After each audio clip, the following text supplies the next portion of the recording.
First, we're going to talk about taming the body's master pressure system. Then we'll look at how we can control the heart's rhythm and rate. After that, it's all about managing fluids. And finally, we'll cover opening up the body's blood vessels, or pipes. Let's get right into it. Okay, first up is one of the most powerful and honestly one of the most complex systems in the entire body. It's called the renin-angiotensin-aldosterone system, or for short, RAS. Just think of it as the body's master thermostat for your blood pressure and your fluid levels. And when that thermostat is cranked up too high, well, that's when problems can start. Now, the main villain in the system, the main player, is a hormone called angiotensin II. Its job is pretty simple but incredibly potent. It squeezes or constricts blood vessels, which naturally drives up pressure. It also sends a signal to the body to hang on to salt and water. So it's pretty clear, right? If we want to lower pressure and reduce strain on the system, we have to find a way to block this master constrictor. And luckily, we have two really clever ways to do just that. On the left, you've got ACE inhibitors. I like to think of these as cutting the wire. They stop angiotensin II from even being created in the first place. Then on the right, you have ARBs. They take a different approach. They let the hormone be made, but they block the receptor, so the signal arrives, but there's nowhere for it to plug in. Same goal, just two different, very smart strategies. So let's zoom in on that first group, the ACE inhibitors. You'll often recognize them because their names end in pril. Think lisinopril or ramipril. By stopping angiotensin II from being made, they help relax blood vessels and take a lot of stress off the heart. But they have a very famous side effect, this nagging, persistent, dry cough. And that happens because the drug also causes a buildup of another substance called bradykinin. It's often the #1 reason someone might need to switch to a different medication. Which brings us perfectly to the alternative, the ARBs. You'll know these as the sartans, like losartan or valsartan. They get you those same great benefits, but because they work differently by blocking the receptor, they don't cause that bradykinin buildup. And the key advantage is huge: no cough. You still have to keep an eye on potassium levels and kidney function, but for a lot of people, these are just much easier to tolerate. Now, things get really cool because medicine is always evolving. This next one, an ARNI, is like a brilliant 2-for-1 deal. It takes an ARB, in this case valsartan, to block that harmful ROS system we've been talking about, but it pairs it with something new called sacubitril. And what that does is protect the body's own good guy hormones, the ones that naturally help relax blood vessels. So you're blocking the bad system while boosting the good system, all in one pill. It's pretty amazing. Okay, this is a really important safety announcement. If you're switching from an ACE inhibitor, one of the prils, to an ARNI, you can't just stop one and start the other the next day. You absolutely must stop the ACE inhibitor and then wait a full 36 hours before you start the ARNI. This is called a washout period, and it's not optional. Taking them too close together can cause a very dangerous swelling reaction called angioedema, so that 36-hour rule is critical.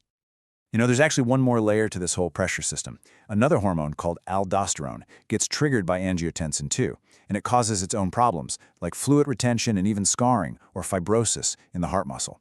So we have MRAs to block it. The older one, spironolactone, works great, but can have a side effect called gynecomastia. The newer one, eplerenone, is more selective, so it does the job without that particular side effect. All right, we've covered the body's big pressure and hormone system. Let's switch gears and move on to a different part of our toolkit. Now we're going to focus on drugs that work more directly on the heart itself, specifically controlling its speed and rhythm. When we're talking about beta blockers for certain conditions, it is definitely not a one-size-fits-all situation. And this is a really key point.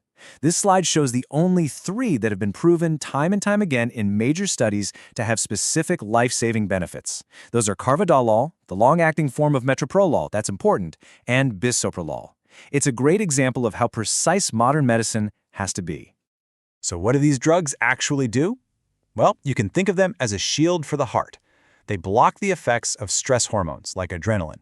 And as you can see, that action directly leads to both the benefits and the side effects. They slow the heart rate, which is good, but that can sometimes lead to bradycardia, which is a too slow heart rate. They reduce stress signals, which is great, but that can also make you feel tired. It's all about finding the right balance. But what if you could slow down the heart rate without affecting how hard the muscle pumps? Well, that's exactly where Ivabradine comes in. It's got this totally unique mechanism. It targets what are, and I'm not making this up, literally called the funny channels in the heart's natural pacemaker. So it's a pure heart rate slowing drug. Oh, and a really interesting side effect some people get is seeing these temporary bright flashes of light. Pretty wild, huh? Okay, next up in our toolkit, managing the body's fluids. When the body holds on to too much salt and water, it puts a tremendous amount of strain on the whole system. So these next drugs are all about working with the kidneys to help get that balance right again. Let's start with the heavy hitters. You can think of loop diuretics as the power washers of the body's fluid system. Drugs like furosemide work on a very specific part of the kidney called the loop of Henle, and they are incredibly powerful at forcing out salt and water. They're fantastic for providing quick relief from fluid overload, but they're mainly for symptoms. And because they're so strong, you really have to watch out for depleting electrolytes, especially potassium. Now, here is a much newer and, frankly, more sophisticated tool, the SGLT2 inhibitors.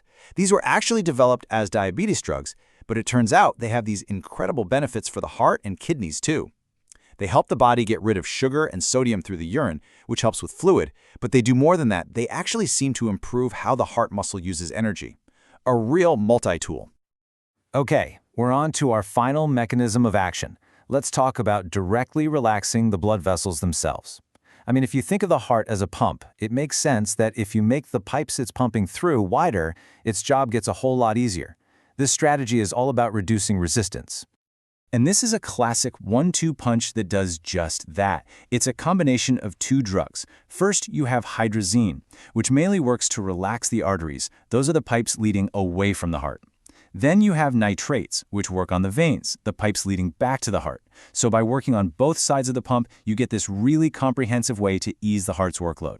Headaches and drops in blood pressure are pretty common, though. Phew. Okay, that was a ton of information, I know. We've gone through all these different mechanisms, so let's just take a breath, step back, and organize our entire toolkit into a few big-picture strategies. And this really sums it all up perfectly. At the end of the day, we have 4 master strategies. We've got our hormone blockers, the ones that tame that powerful ROS system. We have rate controllers, which directly fine-tune the heart speed. We have fluid managers, working with the kidneys to get the volume just right. And finally, we have the pipe openers, which relax the blood vessels to make blood flow easier. Each class is a tool designed for a very specific job.